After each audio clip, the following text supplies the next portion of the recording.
જય માતાજી મિત્રો, સ્વાગત છે આજના નવા વિડીયોમાં। આજે તારીખ છે 12/9/2025 ના રોજ બનાસકાંઠા જિલ્લાના જીવાદોરી સમાન ગણાતા દાંતીવાડા ડેમ ઉપર એક નજર કરીએ તો હાલમાં દાંતીવાડા ડેમમાં પાણીની આવક 1808 ક્યુસેક પાણીની આવક છે। દાંતીવાડા ડેમની સપાટી 599.60 ફૂટે પહોંચી ગઈ છે।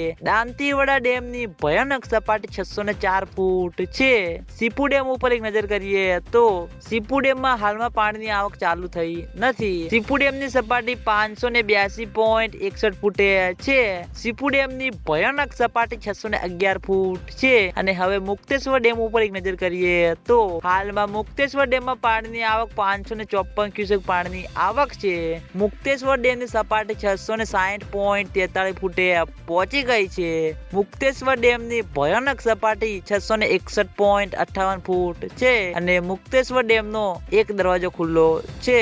અને મુક્તેશ્વર ડેમમાંથી સરસ્વતી નદીમાં 504 ક્યુસેક પાણી છોડવામાં આવી રહ્યું છે। તો મિત્રો, આ હતા આજના બનાસકાંઠા જિલ્લાના જીવાદોરી સમાન ગણાતા દાંતીવાડા ડેમ, સીપુ ડેમ અને મુક્તેશ્વર ડેમના તાજા અને લાઈવ સમાચાર। તમે બધા અમારી ચેનલ ઉપર નવા હોય તો સૌથી પહેલા વિડીયોને લાઈક કરી દેજો, કોમેન્ટ કરી દેજો અને ચેનલને સબસ્ક્રાઇબ પણ કરી દેજો। તો મિત્રો, જય માતાજી।